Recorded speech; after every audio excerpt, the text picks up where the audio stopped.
What an awesome question. And the answer is yes.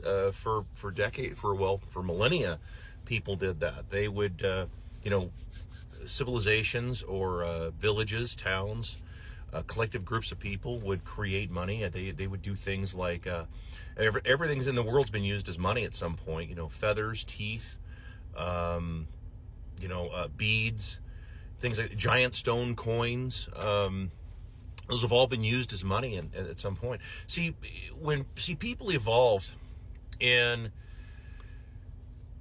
groups of 150 to 200 people, maybe 300-400 people in an area, and they saw each other as fathers and sons, mothers and daughters, brothers and sisters, neighbors, friends, relatives, things. I mean, that's how people used to see each other, right? Now people see, because everything is huge, people see each other as a market. That's all that you're seen as. You're seen as a statistic. You're seen as a market. You're seen as a how can we penetrate that market and get these people to do something? And whereas a lot of folks would, once again, and I've been over this a few times, but wealth maxes out, and for a lot of people, it maxes out when they get to a point of comfort. So the idea is, and this is the banker idea nowadays, which is just to constantly keep people uncomfortable so that they're constantly having to work. See, when, what would happen, I've asked this question before, but what would happen if you owned your house outright, your car outright, you owned all your stuff, you didn't have any taxes due, because let's say there was no taxes, right? And there's no debt or anything attached to it. How close to retirement are you? Well, you're basically retired, right? I mean, for the most part, you don't have to make a whole lot of money to survive, especially if you're kind of self-sustaining. You've got your own chickens, you've got your own garden and so on. Like, you're kind of self-sustaining.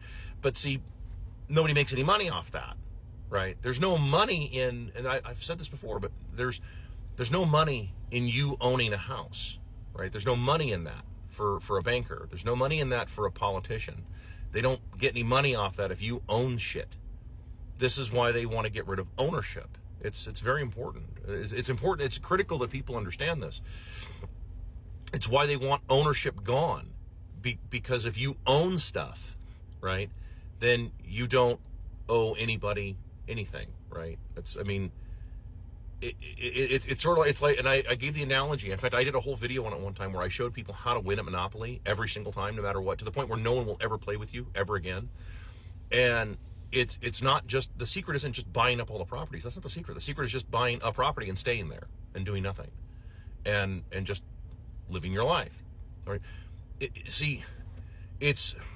I don't know. I mean, a lot of it is just that people all believe in their minds that they're going to be part of the 1%. Nursing homes are full of people who thought they were going to be in the 1%.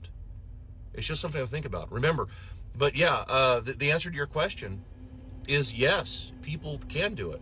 We have one right now that the people, right, have created that is outside of all government and banking, called Bitcoin. And, or you could just transact in physical gold bullion. Just be careful, because there'll be a lot of counterfeit gold out there. So, but that's just, there's your answer. I hope that answers your question.